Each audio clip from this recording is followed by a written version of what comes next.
ಪ್ರೀತಿ ಪ್ರೇಮದ ಹೆಸರಿನಲ್ಲಿ ವಿದ್ಯಾರ್ಥಿನಿಯನ್ನ tuition ಟೀಚರೇ kidnap ಮಾಡಿರುವಂತಹ ಘಟನೆ ಬೆಂಗಳೂರಿನಲ್ಲಿ ನಡೆದಿದೆ. ಟ್ಯೂಷನ್ ಟೀಚರ್ನಿಂದಲೇ ವಿದ್ಯಾರ್ಥಿನಿಯ ಕಿಡ್ನಾಪ್ ಆಗಿದೆ. ಪ್ರೀತಿ ಪ್ರೇಮದ ಹೆಸರಿನಲ್ಲಿ 10ನೇ ತರಗತಿಯ ವಿದ್ಯಾರ್ಥಿನಿಯನ್ನ ಕಿಡ್ನಾಪ್ ಮಾಡಿದಾನೆ ಶಿಕ್ಷಕ.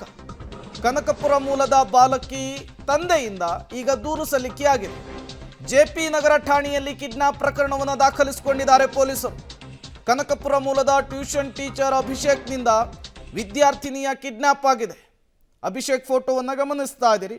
ಅಪ್ರಾಪ್ತೆಯನ್ನ ಅಪಹರಣ ಮಾಡಿದಾನೆ ಅಭಿಷೇಕ್ ಅಂಥೇಳಿ ಆತನ ಮೇಲೆ ಆರೋಪ ಬಂದಿದೆ. ಈತ ಟ್ಯೂಷನ್ ಕ್ಲಾಸನ್ನು ಹೇಳ್ಕೊಡ್ತಾ ಇದ್ದ.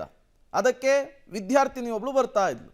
ಆ ಸಂದರ್ಭದಲ್ಲಿ ಆ ವಿದ್ಯಾರ್ಥಿನಿಯನ್ನ ಈತ ಕಿಡ್ನಾಪ್ ಮಾಡಿದಾನೆ ಅನ್ನುವಂತಹ ಆರೋಪವನ್ನು ಈಗ ಆ ವಿದ್ಯಾರ್ಥಿನಿಯ ತಂದೆ ಆರೋಪ ಮಾಡ್ತಾ ಇದ್ದಾರೆ. ಪೊಲೀಸ್ ಸ್ಟೇಷನ್ನ ಮೆಟ್ಟಿಲು ಕೂಡ ಏರಿದ್ದಾರೆ. ಮತ್ತಷ್ಟು ಡೀಟೇಲ್ಸ್ ಅನ್ನು ಕೊಡ್ತಾರೆ ನಾಗೇಶ್, ದೂರವಾಣಿ ಸಂಪರ್ಕದಲ್ಲಿ ಜಾಯ್ನ್ ಆಗಿದ್ದಾರೆ. ನಾಗೇಶ್, ಟ್ಯೂಷನ್ ಟೀಚರೇ ವಿದ್ಯಾರ್ಥಿನಿಯನ್ನ ಅಪಹರಣ ಮಾಡಿರುವಂತಹ ಆರೋಪ ಇದು. ಈ ಆರೋಪಕ್ಕೆ ಸಂಬಂಧಪಟ್ಟಂತೆ ಏನೆಲ್ಲ ಬೆಳವಣಿಗೆಗಳಾಗ್ತಾ ಇದೆ? ಈ ಆರೋಪವನ್ನು ಫೇಸ್ ಮಾಡ್ತಾ ಇರುವಂತಹ ಅಭಿಷೇಕ್ ಏನು, ಈತನ ಹಿನ್ನೆಲೆ ಏನು, ಏನೆಲ್ಲ ಡೀಟೇಲ್ಸ್ ಸಿಗ್ತಾ ಇದೆ ಅಂತ ಹೇಳಿ?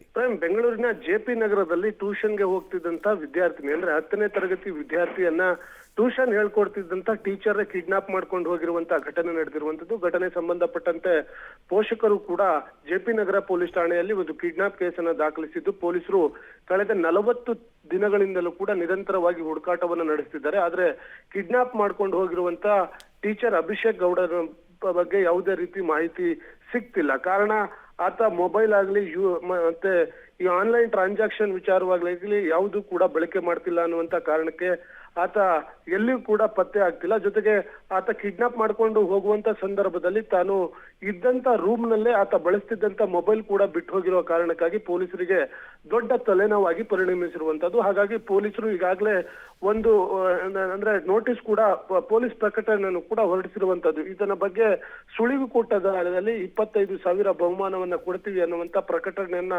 ಹೊರಡಿಸಿರುವಂತದ್ದು. ಜೊತೆಗೆ ಈಗಾಗಲೇ ಆತ ಬೇರೆ ರಾಜ್ಯಗಳಿಗೆ ಹೋಗಿರ್ಬಹುದು ಅನ್ನುವಂತ ಕಾರಣಕ್ಕಾಗಿ ಎಲ್ಲಾ ಕಡೆ ಲುಕ್ಔಟ್ ನೋಟಿಸ್ ಕೂಡ ಜಾರಿ ಮಾಡಿರುವಂತದ್ದು. ಕಾರಣ ಈತ 40 ದಿನಗಳಿಂದಲೂ ಕೂಡ ಪತ್ತೆ ಆಗದ ಕಾರಣ ಸಾಕಷ್ಟು ಆತಂಕದಲ್ಲಿರುವ ಪೋಷಕರು ಪೊಲೀಸರ ಮೇಲೆ ಒತ್ತಡವನ್ನು ಹಾಕ್ತಿರುವಂತದ್ದು. ಹಾಗಾಗಿ ಪೊಲೀಸರು ಆರೋಪಿ ಹುಡುಕಾಟವಾಗಿ ನಿರಂತರವಾಗಿ ನಡೆಸ್ತಿರುವಂತದ್ದು. ಓಕೆ, ಥ್ಯಾಂಕ್ ಯು ನಾಗೇಶ್ ತಮ್ಮೆಲ್ಲ ಮಾಹಿತಿಗಾಗಿ. ವಿದ್ಯಾರ್ಥಿಯ ಬಾಳಿಗೆ ಬದುಕಿಗೆ ದಾರಿದೀಪವಾಗಬೇಕಾದಂತಹ ಶಿಕ್ಷಕನೇ ವಿದ್ಯಾರ್ಥಿಯನ್ನ ಕಿಡ್ನಾಪ್ ಮಾಡಿರುವಂತಹ ಆರೋಪ ಇದು. ಪೊಲೀಸರು ಕೂಡ ಕಿಡ್ನಾಪ್ ಮಾಡಿರುವಂತಹ ಶಿಕ್ಷಕ ಅಭಿಷೇಕ್ಗಾಗಿ ಹುಡುಕಾಟವನ್ನು ಮುಂದುವರೆಸಿದ್ದಾರೆ.